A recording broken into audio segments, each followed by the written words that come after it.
Hello viewers welcome to creative Deepak जो मैंने भी ये वीडियो देखुंटे टी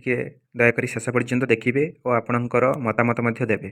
तो निश्चित भाव में Odisha subordinate staff selection commission और ट्रिपल एससी तरफ आपणकर नोटिस आसी जो मैंने सेवक सेविकार आपण मैंने डॉक्यूमेंट वेरिफिकेशन सारी तो से गोटे ऑप्शन एवं आसूसी जहाँकि लॉगिन करी से देखिपारे सेवक सेविकार जो मैंने जॉइन करने को चाहू ना जेकोसी जॉब रे अच्छा सेंट्रल गवर्नमेंट जॉब हो बा स्टेट रे आपण जेकोसी जॉब गोटे पाई सारी एलटीआर हो बा आपण मानकर टीजीटी पोस्ट जेकोसी पोस्ट हो बा आपण माने पीओ हो बहुत किसी पोस्ट रे आपण माने सब आ भितर पाई सारी तो से अनुरोध आपण माने डीपी भी जदि करिसेंती ताहले भी आपण स्किप करंतु जमीती कि ये भाई जने स्किप करिसेंती आपण माने देखंतु नॉट इंटरेस्टेड ऑप्शन से चूज करिसेंती जहाँकि निजर महानता देखई आमे कही दौरान गांधी गोपबंधु थे से बहुत किसी करुले आम जब सुजोग मिलता आम कर तो यही एवं ही आपण पाखे गोटे सुजोग आसी आपण मैंने समाज किसी करूँ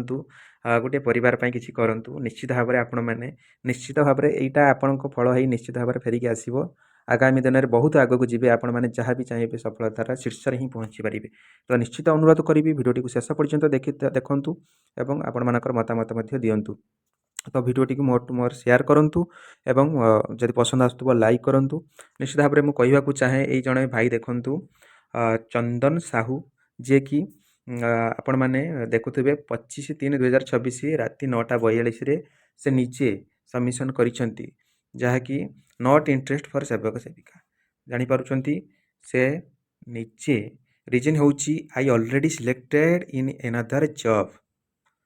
एनादर जॉब रे से ऑलरेडी अच्छी तो निश्चित भाव में से को स्किप करुँच जहाँद्वारा आपण मानकर साथी सांग जो मैंने सान भाई भौणी जी भी बड़ा भाई भौणी जहाँ भी भावुं भावतु तो निश्चित भाव में जॉब आजिकल जो भाई परिस्थिति होची गवर्नमेंट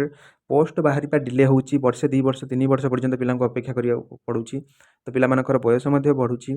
तो आपण भली बहुत पिला अच्छा आपण तो ऑलरेडी जॉब पाई सारी आपण जदि चाहूँगी जहाँकि आमर गोटे परिवार हसी उठू खेली उठू तो निश्चित भाव में आपण मैंने यहाँ को क्विट करूँ आई एम नॉट इंटरेस्टेड फॉर सेवक सेविका यहाँ को चूज करूँ आप लॉगिन करी आपण मैंने से गलापर ऑप्शन गोटे आसो निश्चित भाव में आपण मैंने विलिंगनेसटा दिंतु I am not interest for सेवक सेविका एवं आपण जो मैंने स्पेशली मो जूनियर टीचर जो मैंने पाई से ही कहबी आपण मैंने जानिथिबे जे आपण मानकर रेगुलर हो सारी मुख्यमंत्री निष्पत्ति नहीं सारी आपण चाकरी योगदान समय ही नियमित घोषणा होती 2026 जनवरी 1 आपण मैंने आपण मानकर सैलारी नियमित सैलारी पाइबे एवं ता सहित आपण मैंने देखुवे 23-24 वर्ष आप निजुक्ति पाई पाखापाखि 13,000 रु अधिक आपण मैंने अच्छा 25 डिसेम्बर 31 तारीख पर्यंत आप नेशनल बेनिफिट पाइबे पाखापाखि आपणकर इन हैंड सैलारी जब रेगुलर दरमा आसो 33,000 टंका काउंट करने 33,000 समथिंग आपण सैलारी इन हैंड सैलारी आपण अकाउंट रे क्रेडिट हम तो यहाँ खुशीर कथा भी किसी ना आपण मैंने निश्चित भाव में आग को जातु जो मैंने जदि आप क्विट करुँच गोटे परिवार हसी उठो आपण चेष्टा करूँ कि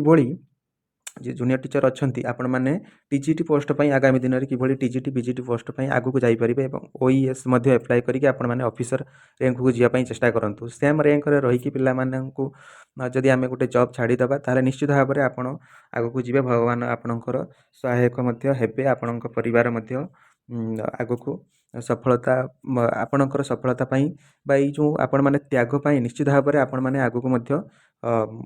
भगवान आपण बहुत किसी भल किसी जिनिस रखिथे तो आमको जेहेतु गोटे सुजोग मिली निश्चित भाव में हाथ छड़ा करूँ ना पिला निश्चित भाव में नॉट इंटरेस्ट ऑप्शन जेकोसी जॉब रे अच्छा आपड़ जदि गवर्नमेंट जॉब रे ताहले यहाँ को क्विट करूँ तो पिला किसी सुजोग आम क्रिएट करूँ ता सहित मुझे लास्ट पॉइंट कहबी जो मैंने सेवक सेविका पाँच आपण बर्तमान रिक्वेस्ट करुँच आपण मान कहवा अनुसार आम वीडियो करुचे कि पोस्ट करुचे आपण ये कौन करुँच ना निश्चित भाव में जदि सेवक सेविका पाँच आपण मैंने भी सेवक सेविका पाइला पुणी 2 मास जाइथिबो जे जूनियर टीचर को आम आसबू पुणी ना से भूल करंतुनी आपण सेवक सेविकार रुहतु गोटे जगह को जाउछंती निश्चित भाव में रुहतु एवं आगामी दिन में किभली पुणी TGT post higher post same grade pay same जिनस आम न रही ଆମେ ହାୟର ପୋଷ୍ଟ ପାଇଁ ଯିବା ଏବଂ ଆମର ଭାଇ ଭଉଣୀଙ୍କ ପାଇଁ ସ୍ପେଶିଆଲି ସିଟି ପିଲାଙ୍କ ପାଇଁ କିଛି ଆମେ ବେନିଫିଟ୍ ମଧ୍ୟ ଦେଇପାରିବା। ତ ନିଶ୍ଚିତ ଭାବରେ ଏଇ ମନୋବୃତ୍ତି ଯଦି ଚାଲିବ ନିଶ୍ଚିତ ସମସ୍ତଙ୍କ ମଧ୍ୟରେ ଭାତୃତ୍ୱ ଭାବ ଗୋଟେ ରହିବ ତ ନିଶ୍ଚିତ ଭାବରେ ଆମେ ଆଗକୁ ଯାଇପାରିବା। ମୁଁ ଆଶା କରୁଛି ଭିଡ଼ିଓଟି ଆପଣମାନଙ୍କୁ ହେଲ୍ପଫୁଲ୍ ହେଇଥିବ। ମୋର୍ ଟୁ ମୋର୍ ସେୟାର କରନ୍ତୁ ଏବଂ ଭିଡ଼ିଓଟି ପସନ୍ଦ ଆସିଥିଲେ ଲାଇକ୍ କରନ୍ତୁ, କମେଣ୍ଟ କରନ୍ତୁ। ନିଶ୍ଚିତ ଭାବରେ ଚ୍ୟାନେଲଟିକୁ ମଧ୍ୟ ସବସ୍କ୍ରାଇବ୍ କରନ୍ତୁ। ଏଇଭଳି ଲାଟେଷ୍ଟ ଅପଡ଼େଟ୍ ପାଇବା ପାଇଁ